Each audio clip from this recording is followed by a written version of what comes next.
In this video, we are going to discuss features of 8086, important features of 8086. So the first feature is 8086 buses. So it has three types of buses: address bus, data bus and control bus. So first we have address bus. The size of the address bus in 8086 is 20 bits.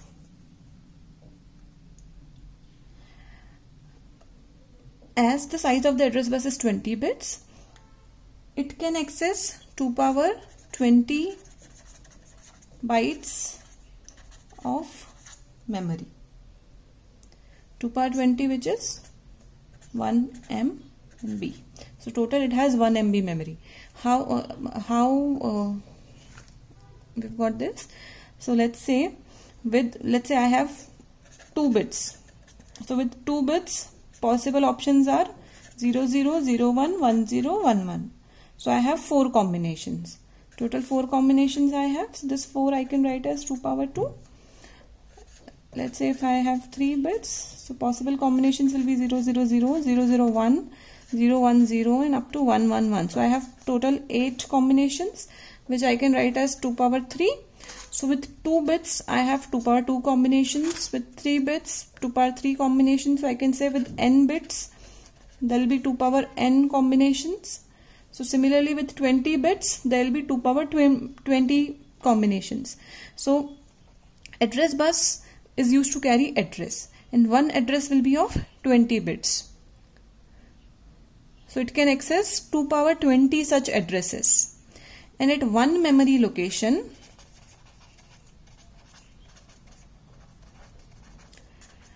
one byte can be stored.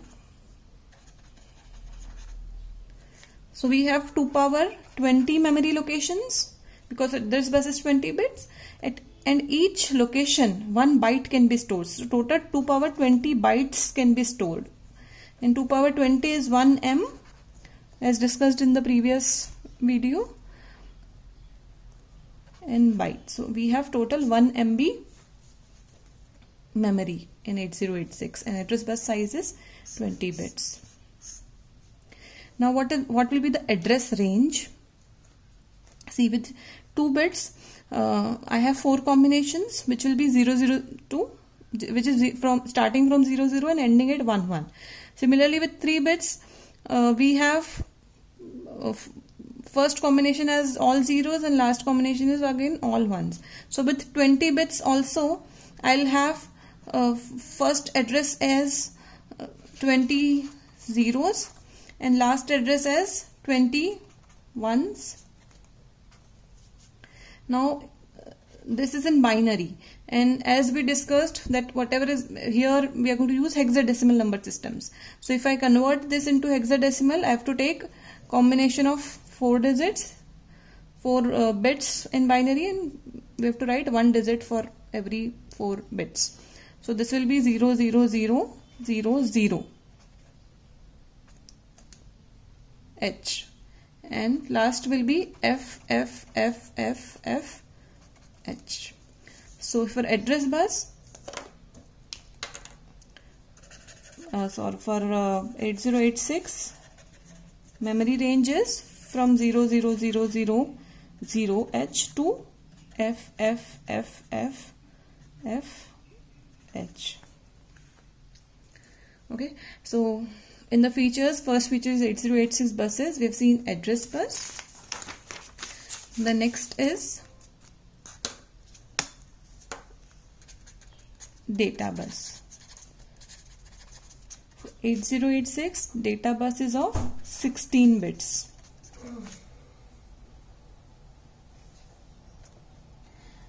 What is the meaning of 16-bit data bus? Means it can access 16-bit data in one operation, and its ALU and internal data registers are also 16-bit. So hence 8086 is also called as 16-bit processor. And then third type of bus is control bus. which carries the signals for performing various operations such as read bar, write bar, etc. Next feature is 8086 supports pipelining.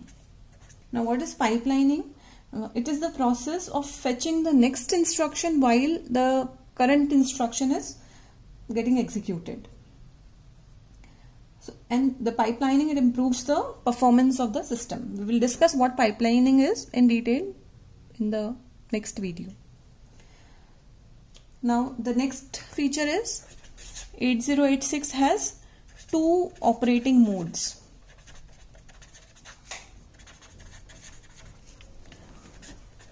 One is min mode or minimum mode,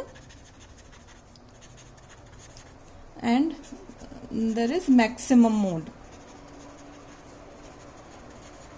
So in min mode there is only one processor in the system, so it is also called as uniprocessor. In the maximum mode, along with 8086 there will be another processor like 8087, 8089.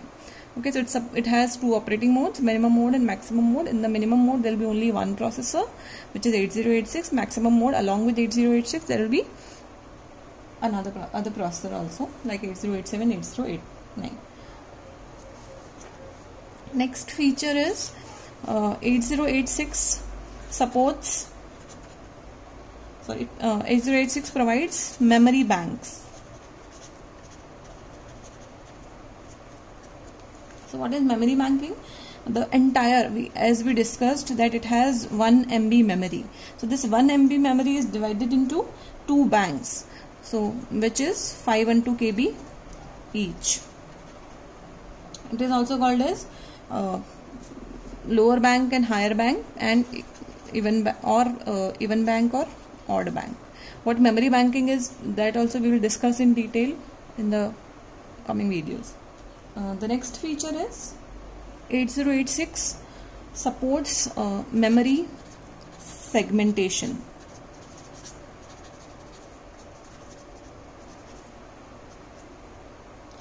Now segmentation means dividing the memory into logical components. So here the memory is divided into 4 segments: code segment, stack segment, data segment, and extra segment.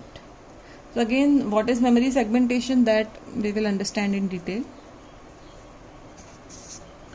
Next feature is it has 256 interrupts. The ISR addresses for these interrupts are stored in IVT, which is interrupt vector table. And the next feature is it has 16-bit input-output address. 16-bit address means it can access 2 power 16 input-output ports. So 2 power 16 is around 64K input-output ports are there in 8086. It supports these many input-output ports. Okay, so this is about 8086 features. In the next video, we will discuss these features in detail. So we will discuss pipelining. After that, we will discuss memory banking and then memory segmentation and so on. Thank you.